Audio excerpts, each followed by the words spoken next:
希望我嘅日常可以俾大家帶嚟一啲參考價值，都俾想了解我嘅人更加了解我。friend 嚟噶嘛？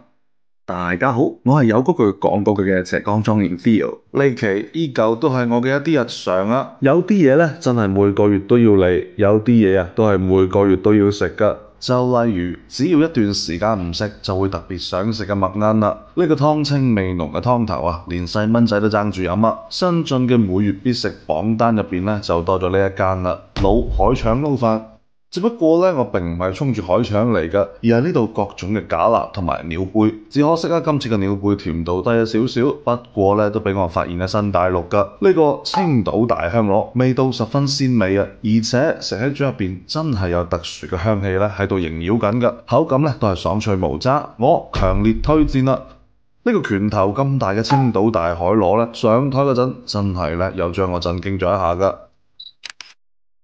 只要咧將呢一塊淡綠色嘅膜撕咗佢，其他嘅咧都係可食用嘅部分。肉咧真係超級厚，估計喺日料店入邊啊，一隻咧就已經要賣78㗎啦。今次咧仲試咗下餃子皮韌度有待提高嘅純他人水餃，做法咧有啲浪費食材嘅白菜豆腐燉筆管。呢啲筆管全部都係大膏㗎，控制好火候咧，白灼咧先係最優解啊！可以食到軟糯唔乾柴嘅墨魚卵。感覺乾焗咧會比做湯更加好食嘅原汁文蛤。再次光臨咗呢間鮮竹炸物，其實咧我係衝住新西蘭青口而嚟㗎，但係嚟到先發現售罄啊，咁冇計啦，只好求其食啲。煎馬頭同煎馬友都係我嘅愛啊，前者嘅肉香更突出，後者嘅魚油咧就更豐沛。對比起上次嘅魚粥，今次咧有咗明顯嘅變化㗎，多咗貝類嘅鮮味同埋禁不換嘅香氣，變得好食咗嘅。吉列芝士牛肉餅依舊優秀啊！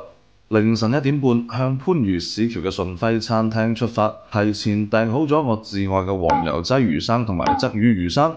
生活喺鹹淡水交界嘅黃油劑，食起身咧真係好鬼有日本刺身嘅感覺㗎，魚油香氣特別正㗎，我強烈推薦啦！鯽魚嘅話咧，雖然油脂弱咗少少，但咧勝在甜度唔錯。今次咧仲試咗個我從來都冇食過嘅邊魚魚生，雖然咧肉咧都帶啲甜㗎，但係入邊啲細骨咧真係太多啦，食起身咧有啲硬牙，唔太暢快啊！呢度嘅羅氏蝦生咧都幾唔錯㗎，係將蝦肉咧改刀成片狀㗎，因此咧食起身嘅口感變得更加豐富，我強烈推薦啦！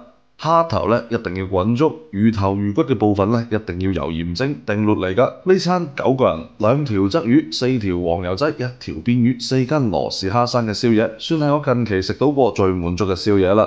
最近食住家飯嘅機會咧，恐怕只係剩低早上返屋企嗰陣啦。整返啲生菜，熱咗下琴晚爹娘特意留俾我嘅粉葛鯪魚湯，再搞啲薑葱食下啲生蠔，咁樣嘅早餐啊，我可以日日食啊！最近咧都食咗一啲之前冇去過嘅鋪頭㗎，就例如呢間 La Mirage。呢間洞穴風嘅甜品店其實收藏咗好耐㗎啦，只可惜啊，除咗開心果醬俾得好大方嘅國粹拿破崙之外，其他兩個甜品咧都一般般啦。各部分嘅味道相互之間咧係冇加成㗎，可露麗 Avocado 同埋季節巴菲春光作序。